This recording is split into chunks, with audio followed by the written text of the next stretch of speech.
بسم اللہ الرحمن الرحیم۔ السلام علیکم۔ کسی شاعر نے کہا ہے کہ دیکھ کر شاعر نے اس کا نقطۂ حکمت کہا اور بے سوچے زمانے نے اسے عورت کہا۔ اسے ہم پر تو دیتے ہیں مگر اڑنے نہیں دیتے، ہماری بیٹی بلبل ہے مگر پنجرے میں رہتی ہے۔ یہ رحمان صاحب کا یہ شعر ہے، تو یہ برا نہیں ہے، بالکل صحیح ہے۔ عورت کا چپ ہو جانا اس کے رونے سے کہیں زیادہ اثردار ہے۔ عورت اس مرد کے سامنے رو پڑتی ہے جس سے وہ محبت کرتی ہے، ورنہ آنسو تو وہ اپنی ماں سے بھی چھپا لیا کرتی ہے۔ آج کی عورت وہ نہیں ہے۔ خود پہ یہ ظلم گوارا نہیں ہوگا ہم سے، ہم تو شعلوں سے نہ گزریں گے نہ سیتا سمجھے۔ بے شک آج کی عورت کو کمزور نہ سمجھے۔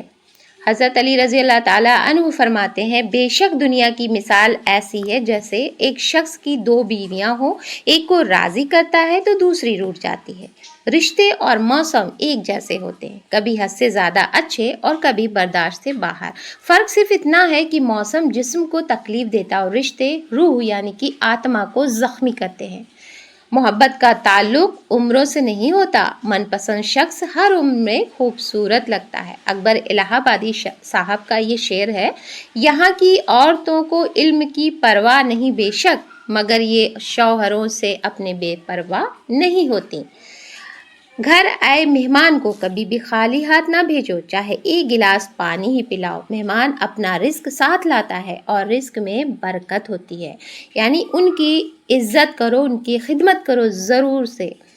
عورت کے ناخنوں پر خاص طرح کے نشان پڑنا یہ جادو کی علامت ہو سکتی ہے۔ عورت اگر سر ننگا رکھے تو رحمت کے فرشتے اس سے بھی دور بھاگتے ہیں۔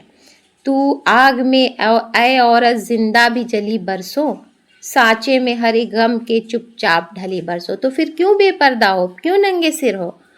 عورت گھر میں زیادہ شور شرابہ کرے تو یہ گھر میں نحوست آنے کی نشانی ہے۔ حقیقت یہ ہے کہ عورت شادی سے پہلے محبت نہیں، شوہر کی تلاش کرتی، ایک اچھا بے مثال شوہر جو اس سے خوب ساری محبت کرے، جبکہ شادی کے بعد شوہر نہیں بلکہ پھر محبت کی تلاش کرتی ہے۔ جو مرد عورت کے نخرے اٹھاتا ہے وہ عورت مرد کا دیوانی ہو جاتی ہے۔ شاعر ساجد لکھنوی صاحب نے کہا، طلاق تو دے رہے عتاب جو قہر کے ساتھ، میرا شباب بھی لوٹا دو میری مہر کے ساتھ۔ آسان ہوتا ہے طلاق دینا، جوانی بھی لوٹاؤ، کہ کچھ چیزیں بہت عرصے بعد بھی پلٹ کر شرمندہ کرنے آتی، خاص طور پر کسی کو دیا ہوا دھوکہ یا بولا ہوا جھوٹ۔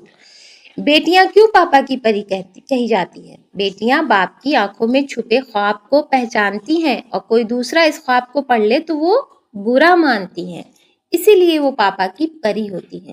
جو عورت محبت سے بولے وہ سب کے دل جیت لیتی ہے، جو عورت صبر کرے اس کا شوہر سکون پاتا ہے۔ ساحر لدھیانوی صاحب کا ایک شعر ہے، عورت نے جنم دیا مردوں کو، مردوں نے اسے بازار دیا، جب جی چاہا مسئلہ کچلا، جب جی چاہا دھتکار دیا۔ یہ دور ہے صاحب، یہ غلط نہیں ہے۔ جس عورت کا دل بڑا ہو اس کے گھر میں خوشحالی رہتی ہے۔ منور رانا صاحب کا ایک شعر ہے، مشہور شاعر، کل اپنے آپ کو دیکھا تھا ماں کی آنکھوں میں، یہ آئینہ ہمیں بوڑھا نہیں بتاتا ہے، یعنی ماں کے سامنے ہم بچے ہی ہیں۔ جو عورت اپنے گھر کو سنوارے اس کا شوہر ترقی کرتا ہے۔ سیدہ عرشیہ حق صاحبہ کا ایک شعر ہے، تم بھی آخر ہو مرد کیا جانو، ایک عورت کا درد تم کیا جانو، روشنی بھی نہیں ہوا بھی نہیں، ماں کا نعم البدل خدا بھی نہیں۔ جو عورت دل کی صاف ہو اس کے گھر میں برکت ہوتی ہے۔ نیلما ناہید صاحبہ کا یہ شعر ہے، عورت اپنا آپ بچائے تب بھی مجرم ہوتی ہے، عورت اپنا آپ گنوائے تب بھی مجرم ہوتی ہے، یعنی ہر حال میں عورت ہی بری ہوتی ہے۔ جس عورت کی پیشانی کشادہ ہو اس کے نصیب میں بہت زیادہ دولت اور سکون ہوتا ہے۔ منور رانا صاحب کا ایک شعر ہے، گھر میں رہتے ہوئے غیروں کی طرح ہوتی ہیں، لڑکیاں دھان کے پودوں کی طرح ہوتی ہیں۔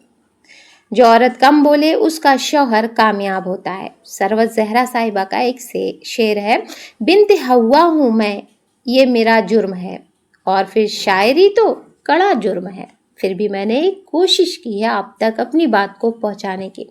جس عورت کی مسکراہٹ خوبصورت ہو اس کا نصیب روشن ہوتا ہے۔ عورت ہو تم تو تم پہ مناسب ہے چپ رہو، یہ بول خاندان کی عزت پہ حرف ہے۔ جس عورت کی آنکھوں میں شرم ہو اس کا شوہر عزت دار ہوتا ہے۔ مینا نقوی صاحبہ کا ایک شعر ہے، یہ عورتوں میں طوائف تو ڈھونڈ لیتے ہیں، یہ عورتوں میں طوائف تو ڈھونڈ لیتے ہیں، طوائفوں میں انہیں عورتیں نہیں ملتی۔ اگر ایسا ہو جائے تو دنیا سدھر جائے۔ جس عورت کی بات میں مٹھاس ہو اس کا گھر ہمیشہ آباد رہتا ہے۔ فرحت زاہد صاحب کا یہ شعر ہے، عورت ہوں مگر صورت کوہسار کھڑی ہوں، ایک سچ کے تحفظ کے لیے سب سے لڑی ہوں۔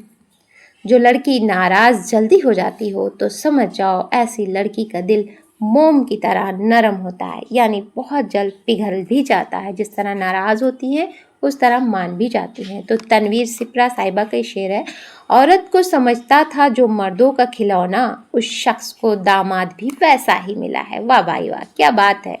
اس مرد سے زیادہ حسین کوئی نہیں جس کو آتا ہو محبت کو پاک رکھنا۔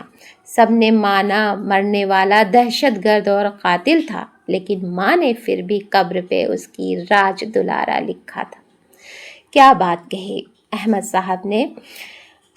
عورت کے خدا دو ہیں، حقیقی و مجازی، پر اس کے لیے کوئی بھی اچھا نہیں ہوتا۔ زہرا نگاہ صاحبہ کا ایک شعر ہے، ایک کے گھر کی خدمت کی اور ایک کے دل سے محبت کی، دونوں فرض نبھا کر اس نے ساری عمر عبادت کی۔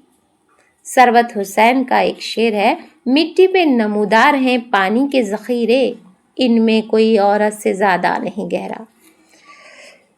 تجربے کار بتاتے ہیں کہ جس لڑکی کے بازوؤں پر زیادہ بال ہوں تو سمجھ جاؤ کہ وہ لڑکی کی طرف جلدی مائل نہیں ہوتی، کوئی بھی لڑکوں کی طرف وہ جلدی مائل نہیں ہوتی ہے، یعنی کھنچ کر نہیں جاتی ہے۔ شاعری، خدا نے گڑھ تو دیا عالم وجود مگر سجاوٹوں کے بنا عورتوں کی ذات ہوئی، یعنی ویسے ہی وہ خوبصورت لگتی ہیں، سجاؤ یا نہ سجاؤ۔ جس لڑکی کی ٹانگوں پر زیادہ بال ہو تو سمجھ جاؤ ایسی عورت اپنی مرضی سے شادی نہیں کرتی۔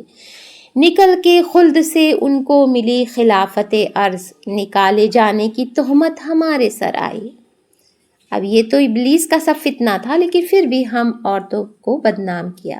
جو لڑکی بار بار انجان لوگوں کو بھائی بلائے ایسی لڑکی مضبوط کردار کی نہیں ہوتی، اس لیے ہر انجان کو بھائی مت سمجھو، وہ کسائی کب بن جائے کچھ نہیں پتا۔ شاعری سنتے ہیں، ابھی روشن ہوا جاتا ہے رستہ، وہ دیکھو ایک عورت آ رہی ہے۔ 4-6 لڑکے کھڑے ہوتے ہیں، اگر ایک عورت گزری ان کو روشنی دکھ جاتی ہے۔ جو لڑکی ہر وقت بن سمجھ کر رہتی ہے سمجھ جا ایسی لڑکی صرف اور صرف تعریف کی بھوکی ہوتی ہے۔ جیون میں عورت ایک بار محبت کرتی ہے، لیکن مجھ کو یہ تو بتا دے کیا تو عورت ذات نہیں؟ کیوں سب کے پیچھے لٹو ہو؟ ایک عورت ایک کو محبت کرے۔ نفسیات کے مطابق اگر کوئی آپ کے دماغ میں کئی مہینوں یا سالوں سے بغیر بات کیے ہے تو سمجھ جائے یہ وہی ہے جس کے پاس آپ کا دل ہے۔ حضرت علی رضی اللہ تعالی عنہ فرماتے ہیں، اپنی ہر تکلیف اور پریشانی کی دعا میں تبدیل کر دو، کیونکہ دعا ہر چیز کا علاج اور مومن کا ہتھیار ہے۔ بے شک پہلے دور میں خون کے رشتے ہوتے تھے، لیکن آج کے زمانے میں رشتوں کا خون ہوتا ہے۔ کسی شاعر نے کیا خوب کہا ہے، روشنی بھی نہیں، ہوا بھی نہیں، ماں کا نعم البدل خدا بھی نہیں۔ بے شک کامیابی بازاروں میں نہیں ملتی، بلکہ انسان اپنے عزم اور حوصلے سے حاصل کرتا ہے، یعنی حوصلہ بنائے رہو، انشاءاللہ کامیاب ہوگے۔ روٹی کھانے کے بعد گیس کا بننا طاقتور ہونے کی نشانی، دنیا سے دل لگ جانا اللہ سے دور ہو جانے کی نشانی ہے۔ رات کے وقت آندھی کا آنا مصیبت آنے کی نشانی ہے۔ بہترین لقمہ وہی ہے جو اپنی محنت سے حاصل کیا گیا ہو۔ کسی اور کی محنت کو آپ ایک بھیک کی طرح لیں، وہ اچھا نہیں۔ ہنستے وقت آنکھ میں آنسو آنا نرم دل والوں کی نشانی ہے۔ تنگ دستی کا آ جانا بہت جلد دولت بننے کی نشانی ہے انشاءاللہ۔ صبح سویرے پیشاب کا نہ آنا صحت خراب ہونے کی نشانی ہے۔ بدن پر چوٹ آنا گناہوں کے کم ہو جانے کی نشانی ہے۔ زندگی میں دھوکہ ملنا رب کی طرف سے سیدھا راستہ ملنے کی نشانی ہے۔ فرحت احساس نے ایک شعر کہا ہے، تمام پے کرے بدصورتی ہے مرد کی ذات، مجھے یقین ہے خدا مرد ہو نہیں سکتا۔ آج کل عورتیں ایسی نوچی جا رہی ہیں کہ ہر مرد پر شک ہو جاتا ہے، کیا کیا جائے؟ گھر میں لال بگ یعنی کہ کاکروچ زیادہ ہو جائے تو یہ نحوست آنے کی نشانی ہے۔ لمبے بخار کا ہو جانا اللہ کے راضی ہونے کی نشانی ہے۔ بے وجہ پیاس لگنا اچھی صحت کی نشانی ہے۔ ضرورت مند کا آپ کے پاس چل کر آنا اللہ کے راضی ہونے کی نشانی ہے۔ اندھیرے سے ڈر کا لگنا معصوم لوگوں کی فطرت ہوتی ہے۔ محنت اور برداشت کامیابی کی چابی ہے۔ جلدی غصہ آنا جسم میں وٹامن بی کمپلیکس کی کمی کی نشانی ہو سکتا ہے۔ گھٹنوں کا بجنا یعنی کٹ کٹ کی آواز آنا تو یعنی کہ جسم میں کیلشیم کی کمی کی نشانی ہو سکتی ہے۔ سردیوں میں باجرے کی روٹی کھانا جسمانی طاقت کو بڑھاتا ہے۔ چھوٹا سا زخم اگر دیر سے بھرے تو یہ کمزور مدافعت نظامی کی نشانی ہے۔ ہاتھ پاؤں کا ہمیشہ برف کی طرح ٹھنڈا رہنا کمزور دورہ خون کی نشانی ہے۔ سینے میں ہلکی جلن کو معمولی تیزابیت نہ سمجھیں، یہ دل کا اشارہ بھی ہو سکتا ہے، یعنی دل میں کوئی پرابلم ہو رہی ہے، اس کا بھی اشارہ ہو سکتا ہے۔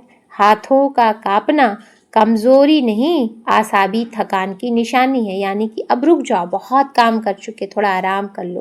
ہونٹوں کا پھٹنا جسم میں زنک کی کمی ہونے کو ظاہر کرتا ہے۔ گردن میں کھچاؤ پریشر ہارمون بڑھنے کا اشارہ ہو سکتا ہے۔ سوتے وقت ٹانگوں کا بھڑکنا اکثر ہوتا ہے نا، ٹانگیں اپنے آپ جھٹکے لیتی ہے تو یہ کمزوری کی نشانی ہو سکتی ہے۔ کام کے دوران سانس پھولنا جسم کا وارننگ سسٹم ہے کہ اب رفتار کو کم کر دو، بہت کام کر چکے، تھوڑا ریسٹ کر لو۔ آنکھوں کا دھندلا پن شوگر یا کمزور دورے کی نشانی ہو سکتی ہے۔ رات کو سونے سے پہلے دودھ پینا جسم کو طاقت دیتا ہے۔ پیٹ کے بائیں حصے میں سوجن کسی بیماری کی نشانی ہو سکتی ہے۔ کسی بھی چیز کو آج کل بیماری کو یا اگنور نہ کریں، چھوٹی بھی ہو چاہے بڑی ہو، فوراً سے آپ ڈاکٹر سے جا کے کنسلٹ کریں۔ بھوک نہ لگنا ہمیشہ پیٹ کی خرابی نہیں بلکہ ذہنی دباؤ کی وجہ سے بھی ہو سکتا ہے۔ زبان کا خراب ہونا دماغ کے خراب ہونے کی پہلی نشانی ہے۔ پیشانی پر سلوٹیں پڑنا یعنی کہ اکثر ہوتا ہے نا، ماتھے پر سکڑن آ جاتی ہے، اکثر لوگوں کو دیکھ کے ہوتا ہے نا، تو یہ بہت زیادہ غصہ ہونے کی نشانی ہوتی ہے، یعنی شروع ہو رہا ہے غصہ، بڑھ رہا ہے۔ 3 چیزوں کو ہمیشہ قابو میں رکھنا، نماز کے وقت اپنے دل کو قابو میں رکھنا، صرف اللہ کے حوالے۔ جب دسترخوان پر بیٹھو تو اپنے پیٹ کو قابو میں رکھنا، یعنی لمٹ میں کھانا۔ کسی کے گھر جاؤ تو اپنی آنکھوں پر قابو رکھنا، یعنی اس کی بہن بیٹیوں پر نظر نہ رکھنا۔ گھمنڈ کا نشہ شراب سے بھی زیادہ ہوتا ہے، جو اس نشے میں ایک بار پڑ جاتا ہے تو وہ جلدی ہوش میں نہیں آتا۔ اللہ ہم سب کو گھمنڈ سے، تکبر سے بچائے، آمین۔ جو عورت ہر وقت بالوں کا جوڑا بنا کر رکھتی ہے، ایسی عورت مرد کی کمزوری کو فوراً جان لیتی ہیں اور مردوں کی عقل کو بھی ماند یعنی کہ کمزور کر دیتی ہیں۔ اسی بات پہ فرحت احساس صاحبہ کا ایک شعر ہے کہ سہ آدم میں ایک اور ہی وحدت پیدا کر لی ہے، میں نے اپنے اندر اپنی عورت پیدا کر لی ہے، یعنی جو آپ کر رہے ہو کل آپ کی بیٹی کے سامنے ضرور آئے گا۔ کسی شاعر نے کہا ہے، ان کو بھی تیرے عشق نے بے پردہ پھرایا، جو پردہ نشی عورتیں رسوا نہیں ہوئی تھی۔ جو عورت نظریں جھکا لے، نیچی جھکا کر چلتی ہیں تو جان لو کہ وہ شرم اور حیا کا پیکر ہوتی ہے۔ وہ اللہ سے زیادہ ڈرتی ہیں اور ہمیشہ شوہر کی بات مانتی ہیں۔ رضیہ فصیح صاحبہ کا ایک شعر ہے، جس کو تم کہتے ہو خوش بخت سدا ہے مظلوم، جینا ہر دور میں عورت کا خطا ہے لوگوں۔ تو ویڈیو پسند آئی ہو تو لائک کریں، چینل کو